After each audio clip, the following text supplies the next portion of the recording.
Have you ever wanted to hear tales and stories from people who put on and participate in independent wrestling events? CCW Insider closely follows the matches and stories from wrestling's last territory, Coastal Championship Wrestling. You will hear from management and athletes about the work that they're doing to make pro wrestling such a vibrant experience for their audience. In this first episode, I'm talking with CCW Executive Director Nelio Cuomo Costa and CCW World Heavyweight Champion Cha-Cha Charlie. What better way to start off the first show than talking with the boss and with the champ? And my name is Ryan Joy, and I run MinutesToBellTime.com, a website and database tracking pro wrestling from around the world. This is CCW Insider.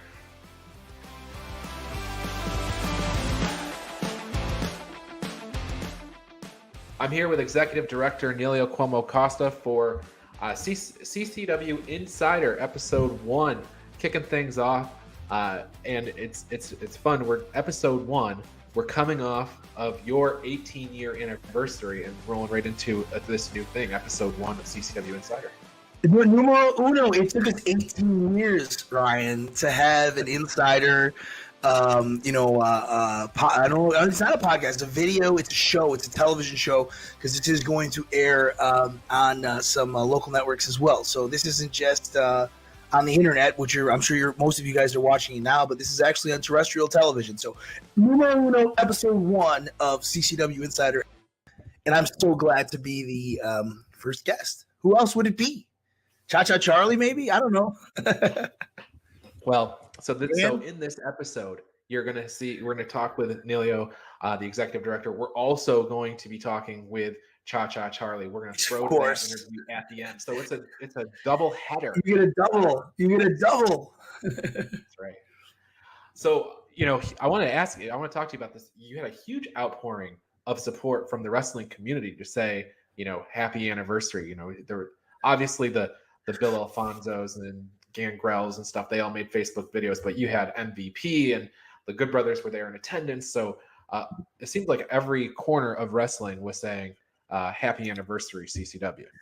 Yeah, it was crazy. It was, what's great is that it shows how these 18 years, how influential CCW has been while, not being on the national stage or not being like in the forefront of everybody's minds. But, just the fact of doing it for 18 years on a consistent basis is pretty incredible. And it was funny because, of course, I spoke to a couple of my guys, in WWE and All Elite Wrestling and obviously Fonzie or whatever to do a little quick video, and they were happy to do it. But then what was great is once I posted Fonzie's, it was just an outpouring of videos coming in through people that I didn't request. So of course I was trying to get everybody's videos up as quickly as possible. But there was a couple of times that David Gangrel messaged me like, "Hey, dude, you can't post every 30 minutes a happy birthday video because it's getting lost in the shuffle, brother," So I was like, yeah, it was an incredible outpouring, and it made us feel great. It made us feel like we are that like little special place in the world where we're not on cable television, but we're not on the bottom rung of independent wrestling. We're somewhere. And I feel like these guys who work in All Elite Wrestling and in large companies, they want to come and play in our playground, if you will, fight in our playground. So it really meant a lot to me. And it means a lot to Dan Evans because it's a testament of him working for so long. You know what I mean? And we're still, it's just, I'm still getting happy birthday videos to this day. I'm going to put them all together. I'm going to throw them on a live, and it's going to be an entire episode of people saying happy 18th birthday. It's exactly 2.5 hours of happy birthday, which is fine. I watch it because I'm into myself and CCW. Well, let's talk a little bit about, what we saw at the anniversary show, because you had quite a card. Santos was there, and as far as I can recall, this is the first time Santos has been around. The King returns, the return of the King, man, and probably Santos' best match. I mean, Taylor Wolf was amazing. Taylor Wolf was amazing technical wrestler, and then Santos and these guys, both big dudes with size. It was the perfect matchup. When I knew we had Taylor briefly, that was the first thought, and then of course, I I've been in contact with Santos. Santos wants to come back and win the heavyweight title.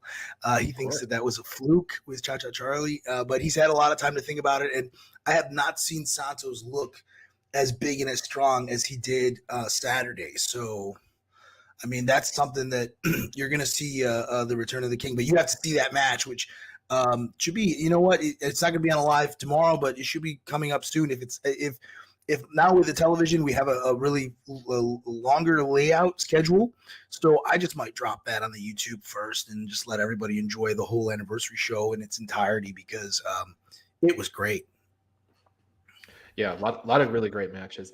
Oh, and the Good Brothers. I mean, that was just a fun 6-man tag to watch. And then just the cherry on top is, one of the greatest tag teams in wrestling today. Gallows and Anderson, and they're incredibly charismatic, and they cut a very heartfelt promo about CCW. And there's always a thought there, when someone like Gallows Anderson come in and Gallows runs Lariato Pro in Georgia and stuff like that, and he understands what it's like to have an independent company. And for in front of standing room only, we had to turn people away earlier in the day because of the fire codes. We weren't allowed to have more people in that building, otherwise we would have. But each one of those maniacs were loud, and it was wonderful. And Gallows and Anderson are wonderful, and they're great guys. We drank a couple cases of beer afterward pretty quickly. So these guys are good dudes. Nice. Yes. So, and then you had most of the championships.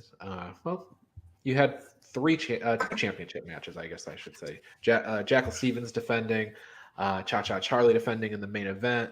You had a battle royal. So solid show. I'm sure, like you mentioned, we'll see a lot of that on Alive. Yeah, I might just drop the full show because we've laid out Alive like now with everything with a little bit farther in advance. So I'll probably just drop the show or something like that, or I'll integrate it a little bit. But you'll be able to see that show very soon, sooner rather than later. Yeah, and once it drops, we're gonna have to get back together and talk about some of these outcomes because I have some questions. So. Oh yeah, absolutely. Yeah, absolutely. Yeah. Fun for the viewing audience. Yeah, for the fans who haven't seen it and stuff like that. Yeah, But yes, there's some interesting outcomes there. Absolutely. Tomorrow night on Alive, we're going to have it's a two match show. We have Lakay versus Brian Brock. Yes.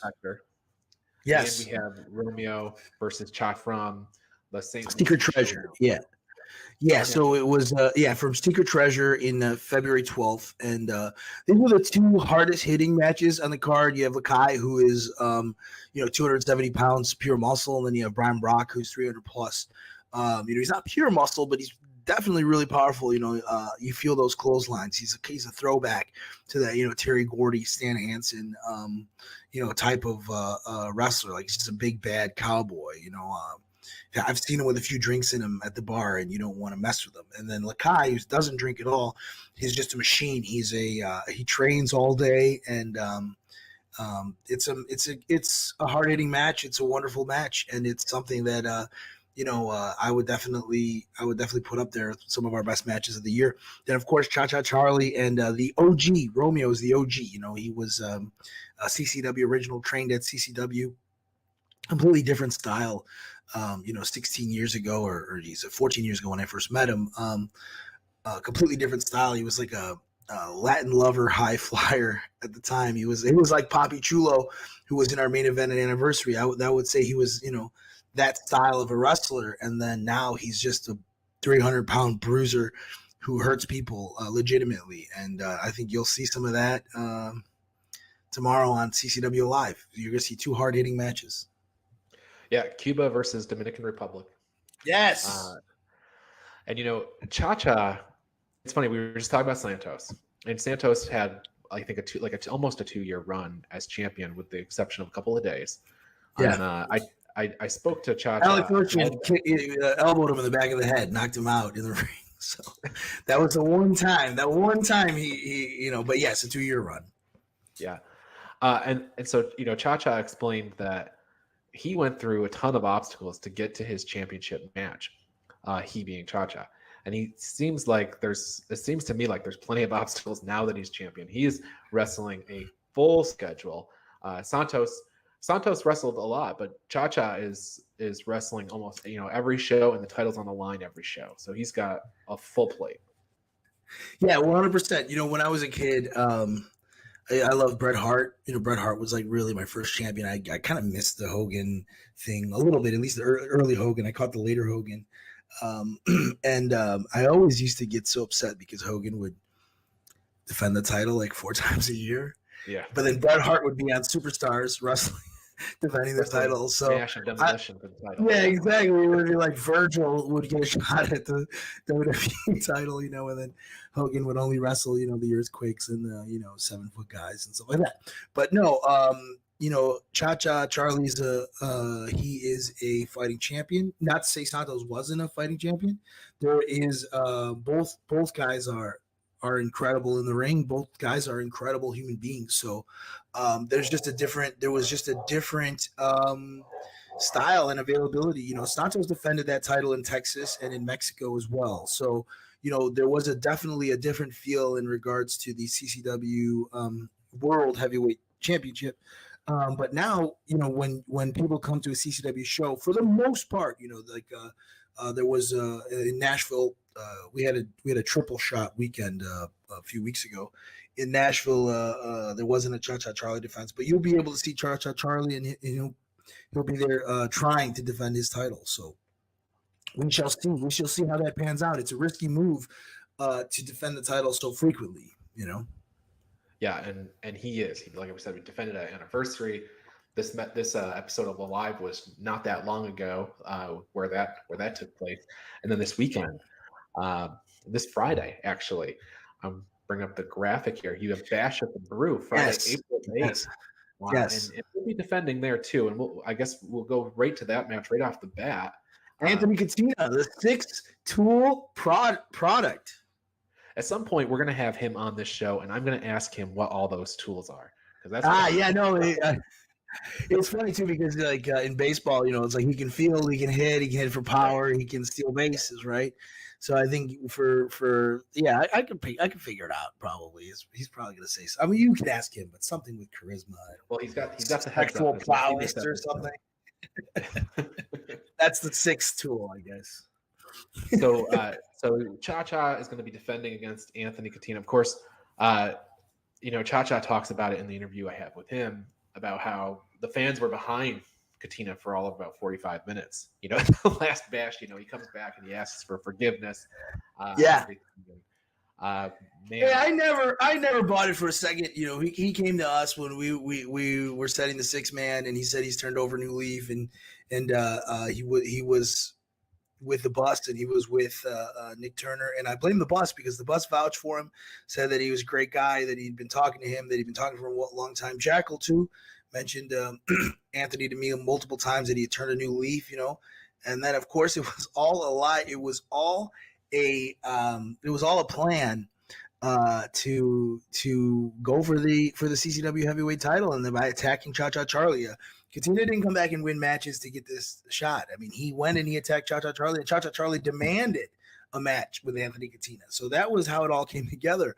So, it is what it is. I mean, will the end justify the means? You had 600 people at Hialeah very upset at the 6-tool product after he did what he did. So we're gonna see them on April 8th, and a card that on April 8th that is insane. So you need to put an insane title match on there. Yeah, you're right. The card is insane, and when we throw the interview to Cha-Cha here in a few minutes, you will hear from Cha-Cha himself. He has a message for Catena. So I'm excited. I'm anxious. Bated breath. I mean, it's going to be. These two guys really are the opposites. They're opposite people. I mean, Catena's all business. He shows up and he's thinking about how he can win the title. He's thinking about how he can get to the next level. He's thinking about how he can run through the CCW locker room so that he can be signed by the WWE. That's there's no question. There's no loyalty with Anthony Catena. There's no like, oh, I'm here for. No, he wants to run through the entire locker room, and he wants to go to All Elite Wrestling or WWE, and then he wants to crap on us afterwards. So hopefully Cha-Cha Charlie doesn't let him get right to the mountaintop so quickly. Forget 6'12". But he's stronger than Cha. I mean, there's no question. He really is an elite athlete. He's stronger than Cha-Cha Charlie. There's no doubt about that. I mean, he's been, he's an excellent wrestler. Catena has been on those higher, upper levels of professional wrestling. I won't say higher because, but upper levels of other upper levels of professional wrestling. So this is going to be a test for Cha-Cha Charlie. And look, very rarely will I put my 2 cents in and back anybody, but I'm really hoping for Cha-Cha Charlie on Friday. I don't know how I could deal with Anthony Catena as the CCW Heavyweight Champion. I can barely deal with Cha-Cha as the CCW Heavyweight Champion. But Anthony Catena, oh my goodness. I'm going to lose more hair. My hair's already going. This will be gone. Well, let's talk about some other matches that are going to be at Bash at the Brew this Friday. Which, by the way, Bash at the Brew is typically a Saturday show. This is an exception. Right. Yeah, we didn't want to run against WrestleMania. That was the idea. Most of our guys are going to be in and around Texas at WrestleMania, so we're not going to run against. So this is the only time this year that it will not be on the first Saturday of every month. So Unbranded, they were great. They said, let's do the second Friday because we also have every second week at Miami Brewing Company in Homestead. So you have the 8th in Hialeah and the 9th in Homestead. But this show is stacked. This show is stacked. Yeah, grab a hotel. But this show is stacked. And so tickets are selling. And I don't know what exactly, I can't tell you exactly what the match is that's drawing all these tickets. I don't know if it's just a change of date. We're on pace for a bigger audience at this point, ticket-wise. So maybe Friday is a better night down there in Hialeah. Maybe there's people who never got the opportunity to go. Maybe we'll have a different audience and stuff. But it's probably because we just stacked this card to the gills. Well, look at this match. Jake Talos versus the Brazilian Destroyer Vinicious. This has been brewing, pun intended, since it's at a brewery. This has been brewing for a bit. A while. Yeah, Jack Talos, 7 foot tall. He's done a former WWE. He was basically trained in the WWE, and he is just a monster. He's unstoppable. He is a wonderful. He's a wonderful guy to have on the roster, and he is.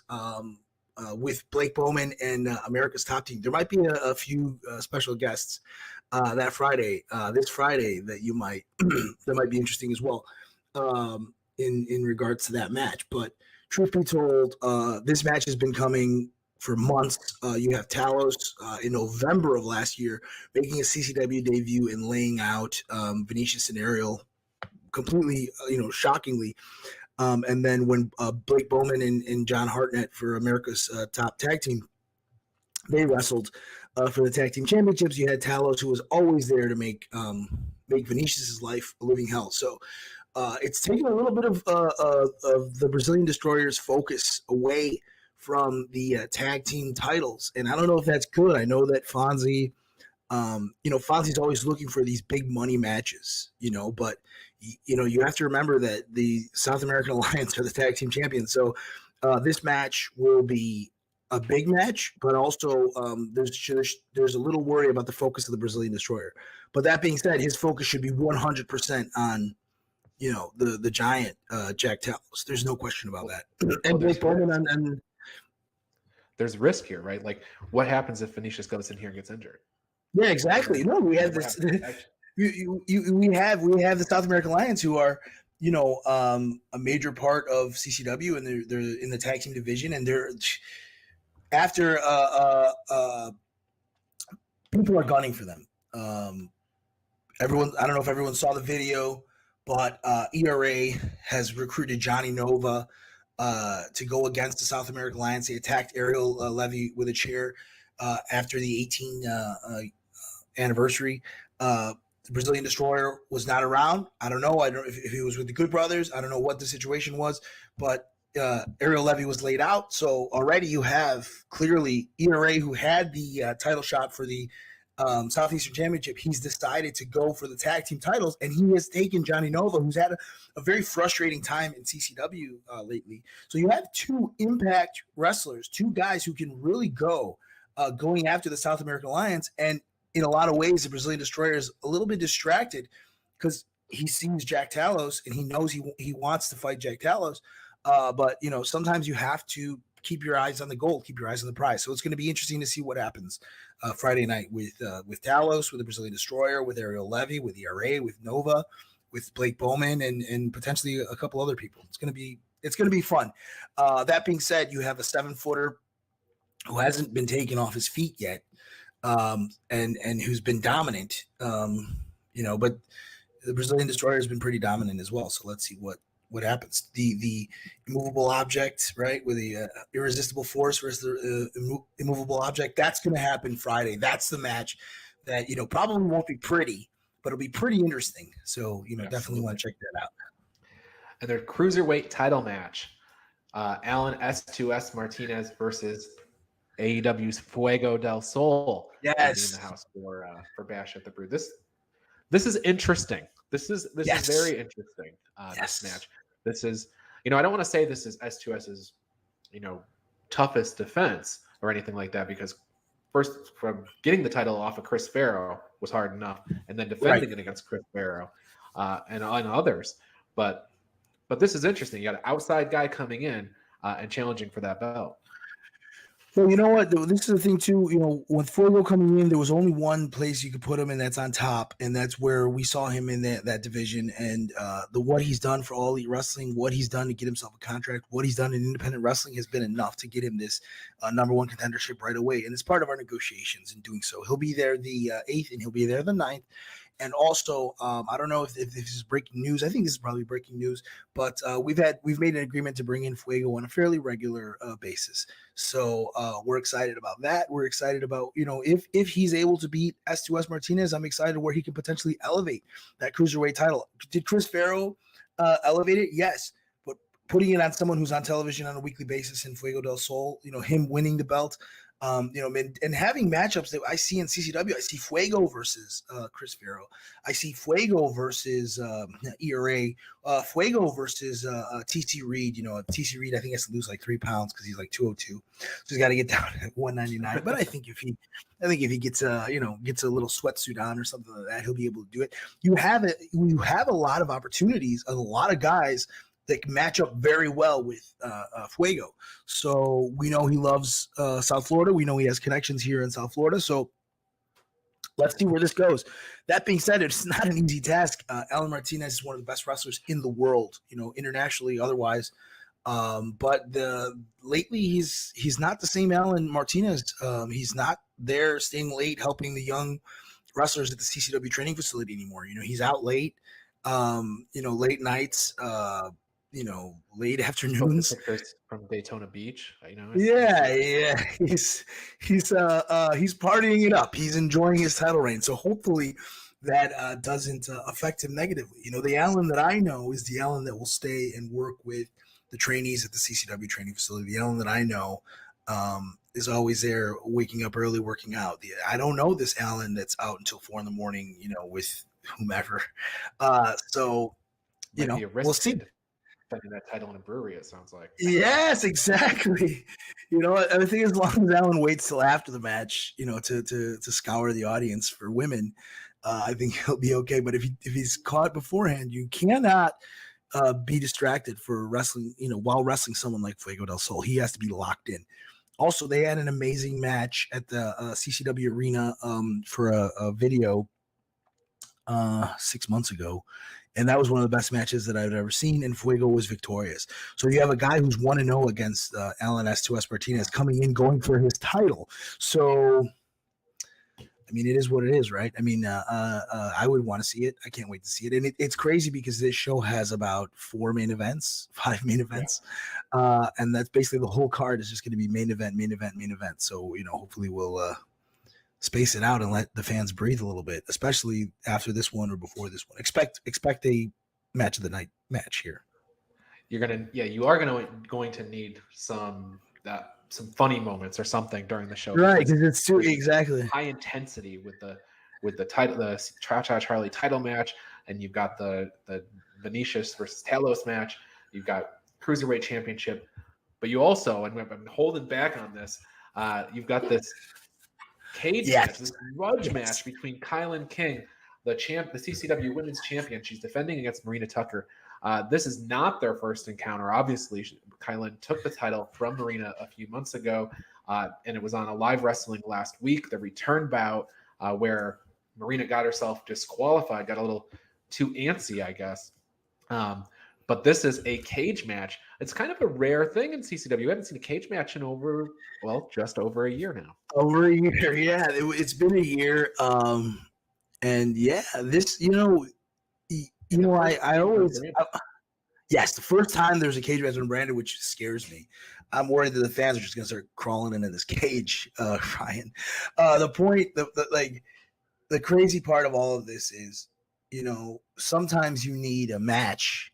You need a feud for a match. And this is a match for the feud. This is the best feud this year. Last year, the feud of the year was Ariel Levy and Cha-Cha Charlie, which was an insane feud. As of right now, it's March, and the feud of this year has been Marina Tucker and KiLynn King. These two have been, and KiLynn has been dominant. She's been dominant in professional wrestling, but Marina, who was dominant for the last 3 years, who's been the women's division at CCW for at least 3 years, Roma as well, but Marina was the anchor. She was somebody who was, you can count on Marina. You could always count on Marina to be on top, to be the one. And KiLynn kind of put a shock to the system, and look, I've spoken to, QT Marshall told me KiLynn King is one of the best women's wrestlers he's ever seen. Obviously he might be a little biased, but I believe him. She has the size, she has the technical ability, and she's came into her own. The KiLynn of 2 years ago or a year and a half ago even is not the KiLynn of today. So you see that nationally. So Marina Tucker is she's the underdog now for the first time in her CCW career. But here's the thing. When you know Marina, at no point is she really the underdog, because at any point in time, she can pull something out. She will do what it takes, and she cares more about that CCW women's title than anything in the entire universe. When she lost she lost the belt shockingly to Roma, was in 2020. Man, this is crazy how long ago all these things happened. Was the end of 2020, I guess. It was, November 2020. It was her life's goal for the next 4 months to make Roma's life a living hell. And for KiLynn, it's been the same. She made Roma's life hell. Like, Roma did not have a good time in the United States. That's maybe why she's in Chile right now. But she made her life a living hell, and now she's made KiLynn's life a living hell. And you have two women who are wonderful in a steel cage, solid steel cage. I'm so excited for it. I'm nervous. I'm nervous too, because you have to worry about the safety of your performers. My performers, I'm very worried about that. I'm worried that when you put two people who hate each other in a cage like that, yeah, it's great, but you also have to look at the long-term effects of what this match will do to these women, and it makes me a little uncomfortable, but I'm still excited as hell to see it. It's interesting that you've got this women's championship cage match. It's kind of timely, right? It kind of matches the national scene. We just had this on. They copied us. We were going to do it first. We were going to do it first. And then Thunder Rosa and Britt Baker beat us to the punch. With lightning strike twice here, Thunder Rosa won the title there. Maybe Marina's going to pull it. Well, Marina, will there be a change? Well, we'll see. It's going to be interesting. There's a lot of factors going into this Friday, but you just have Marina. You can't count Marina out. You can't call her an underdog. You can't. No, absolutely not. So again, Bash at the Brew this Friday, April 8th. Doors open at 7. Bell time 8 p.m. It's going to be a great show with Cha-Cha Charlie and Anthony Catena for the championship. Marina and KiLynn for the championship, Fuego and Alan S2S for the Cruiserweight Championship, Jake Talos versus Vinicious. You want to drop any exclusive? Any other matches you want to announce right now? It's great. It's great that you mentioned that. No, we're gonna have there's gonna be more matches, obviously, but I'm going to hold that in my pocket because we have a couple really cool surprises that are gonna happen. So I don't want to spoil anything. Like there's enough for you to buy your ticket with those 4 matches. So Absolutely. the other couple of matches are still gonna be really awesome, and there's a couple surprises. I don't even want to hint, but there's some cool stuff going on in CCW. Okay, good stuff. Again, you can get tickets for that at Coastal Championship Wrestling FL.com. Those are available right now. But you don't. Time is running out, and you just heard what Nelio said. They're also moving. So if you want those, Yeah, it's insane. No, it's crazy. Like maybe it's more pre-sales than normal just because they're different in different time, but it's it's a really high number that we're looking at right now. So it might be the biggest bash of all time, which is awesome. And remember, Saturday we have Miami Brewing Company with a couple other cool things, a couple other surprises, and some things happening the next day too. So if you go to Bash, go to Miami Brewing, get a hotel, go to Homestead, our neighbors to the south. Or you love Homestead too. All right. That said, I'm going to throw to our interview with Cha-Cha Charlie right now. It's Cha-Cha time. Attention wrestling fans, the place to be each and every Tuesday is on the Coastal Championship Wrestling YouTube channel, where a new episode of CCW Alive Wrestling drops at 7 p.m. Witness the hard-hitting, high-flying action that is synonymous with the longest-running independent wrestling promotion in the southeastern United States. Subscribe today and don't you dare miss it.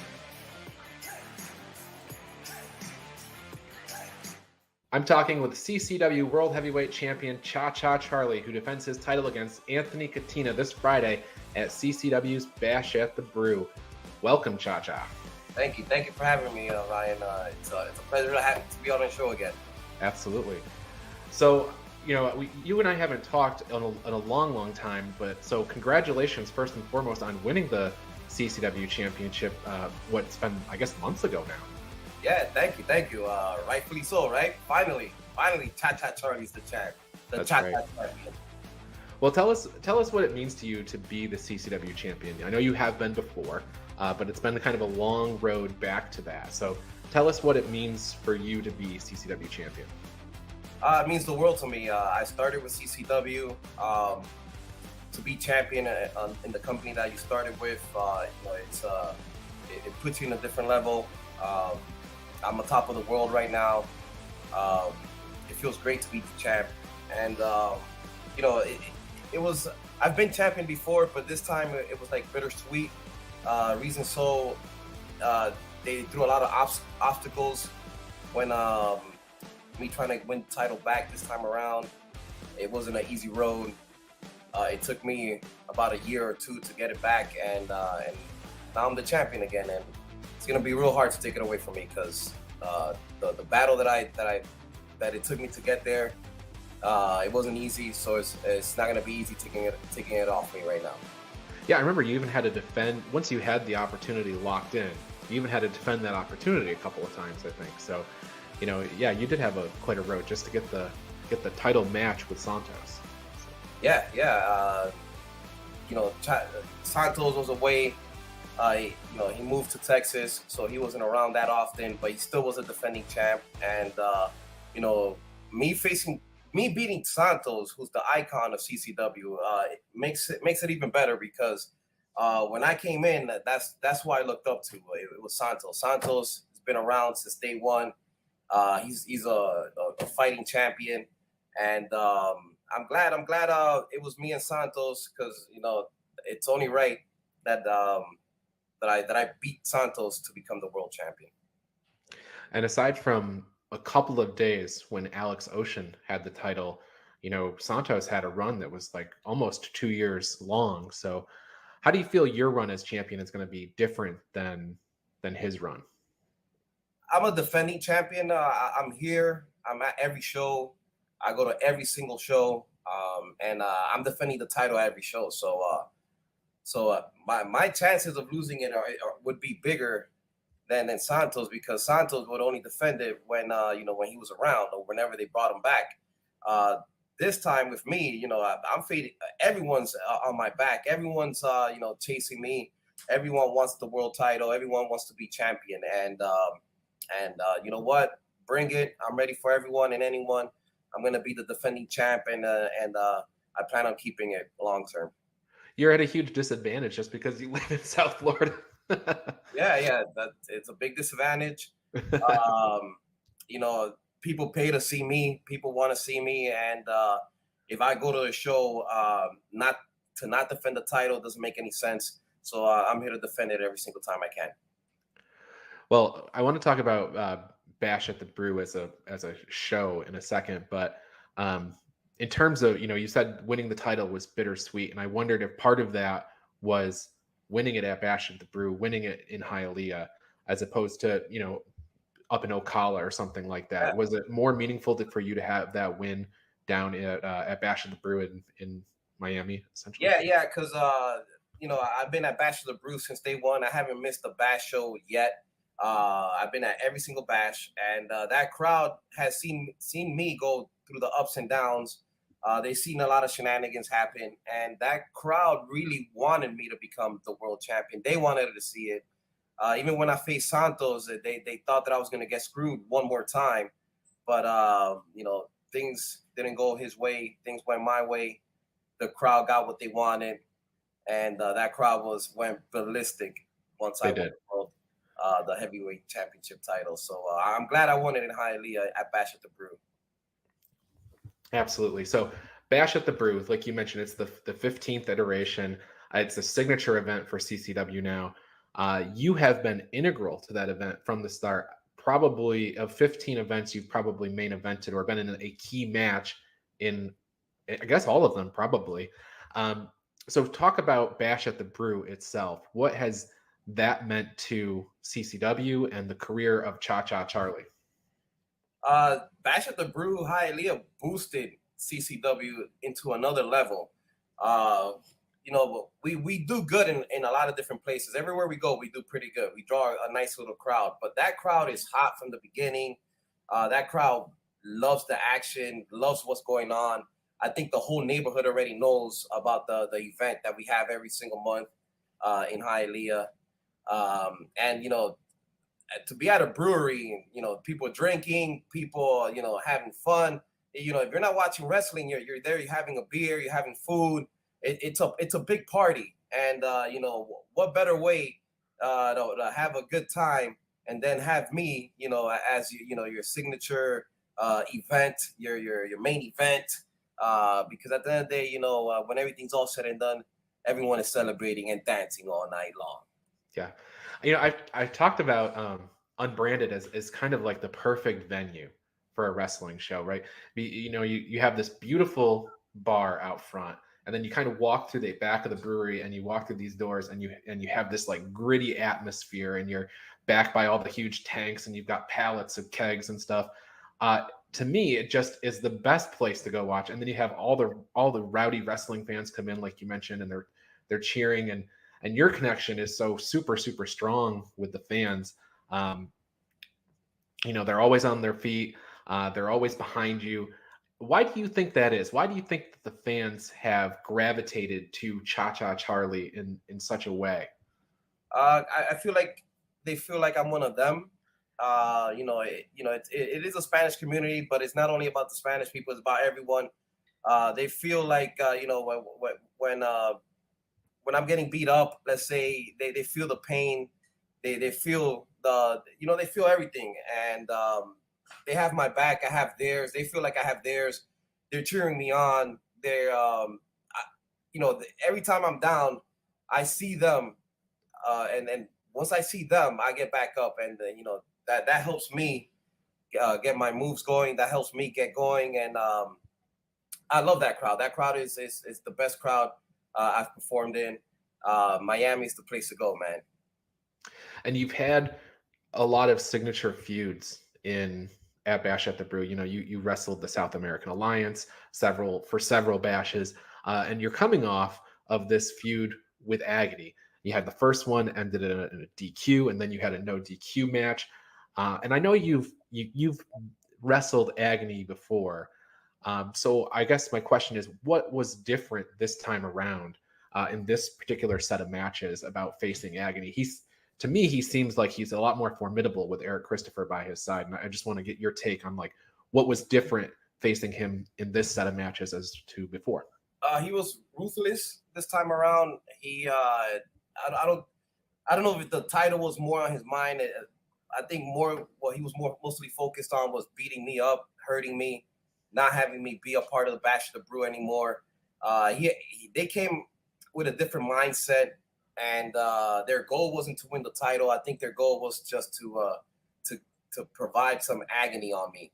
And they snuck up behind me. They attacked me. They tombstoned me on the chair. Even our matches, every single match was brutal. Agony came with a vengeance, and he was ready to tear me apart. But I did not let that happen. The crowd did not let that happen. And when the book was all said and done, game over. Cha-Cha Charlie's still the world champ. You know, I still have it cemented in my brain. I think it was Bash 13 when you did the splash, through the table to the outside, into the crowd, essentially, I think. So, and that of course led to I believe it was you got disqualified Yeah, I got disqualified. It was weird. That whole match was a mess from the beginning. Agony was doing dirty things. I had to even up the game and do my own thing. And for me to get disqualified at the end, it was shenanigans. It's all good, I still remain the champion, but we did the final match, hopefully. Yeah. And I came out victorious on the last one, and that's where it all counts. On the no DQ disqualification. Bruce Rollins wasn't around for the third one. I don't know if he would have been there, if things would have been different.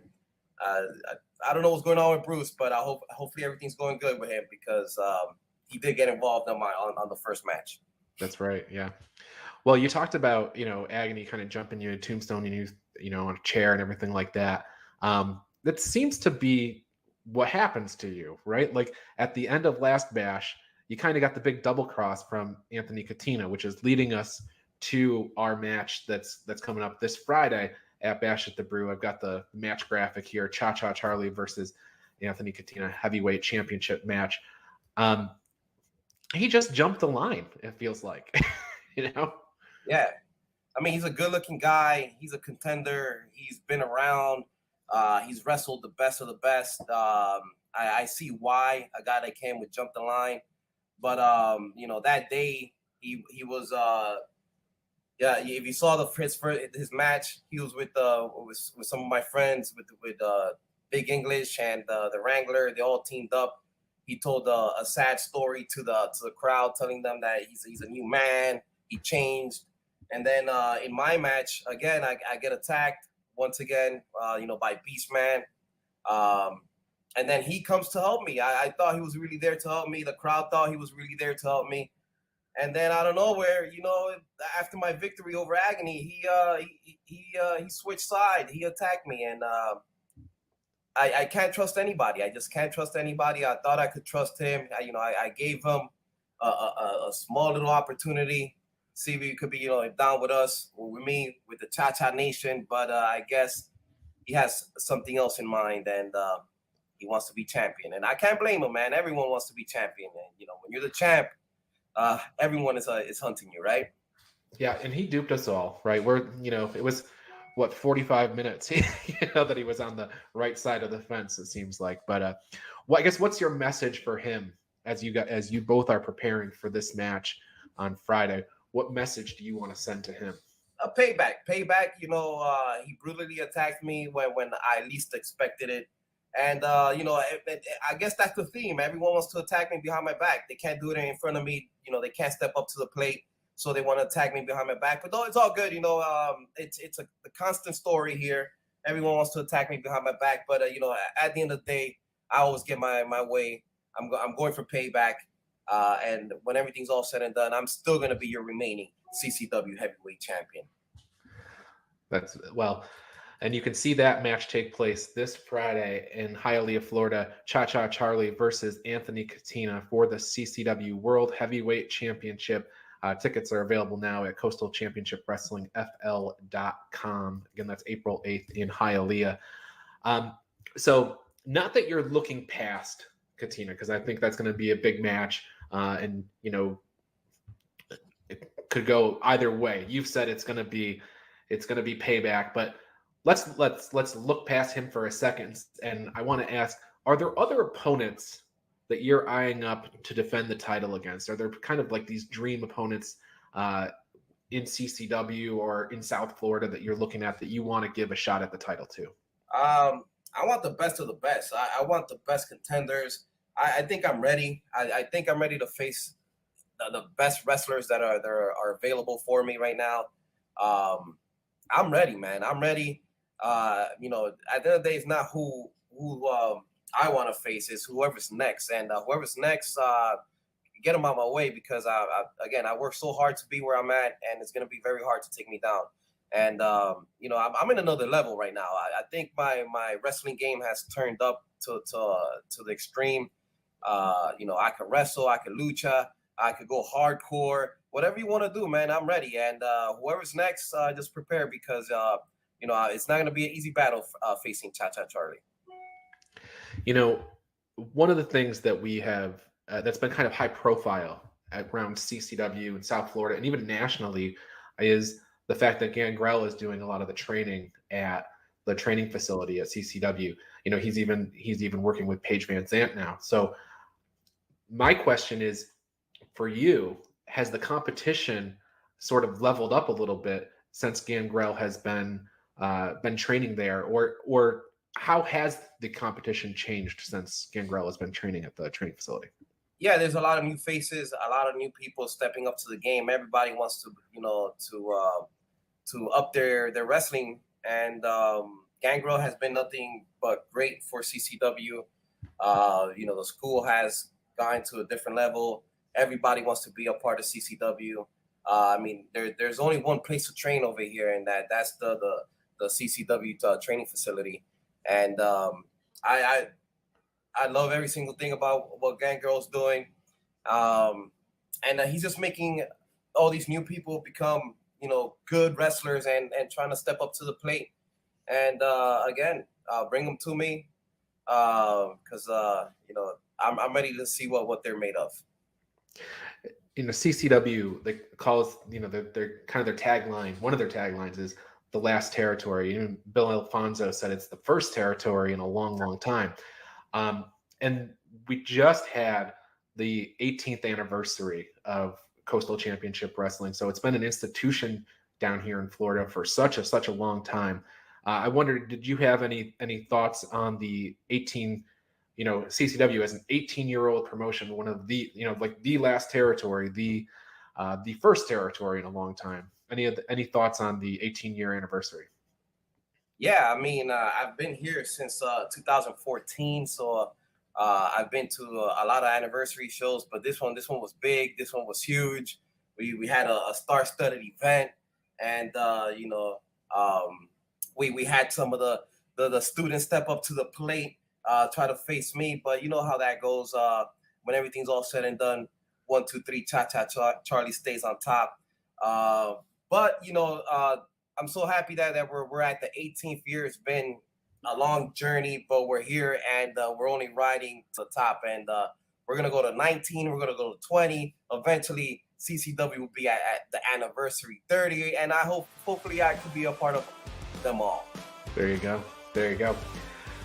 So one more thing before we get out of here. We talked about the fans and how they're so attached to you, and you have the signature, your cha-cha dance. And I wondered, I brought my hat. I got my cha-cha hat here. There it is. On. How you feel? You feel a little better now, right? Yeah, I do. All of a sudden, I feel good. I wondered, we're recording this in the morning, but maybe you could lead us out in a little dance.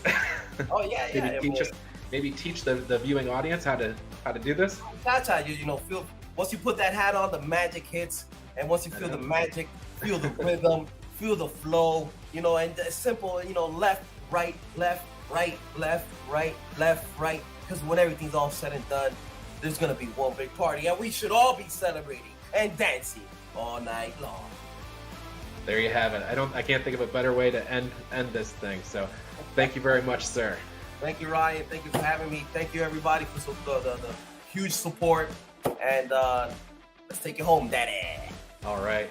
Everybody, you can follow Cha Cha Charlie on Twitter and Instagram on It's Cha Cha Time. So do look for him there. And if you're at a show, like he said, it's going to be Cha Cha Time at the end of the night. We'll be partying all night long. Already know. Thank you, Ryan. Thank you, guys. Well, that's our first show. We have a ton planned for the coming weeks, but don't be afraid to drop us a suggestion on who you want to see on this show. Follow us on social media. I'm at Minutes to Bell Time on Facebook and Instagram, and Mids to Bell Time on Twitter. Be sure to watch Alive Wrestling every Tuesday on the CCW YouTube channel, and follow Coastal Championship Wrestling on Facebook and Twitter. We'll see you next time.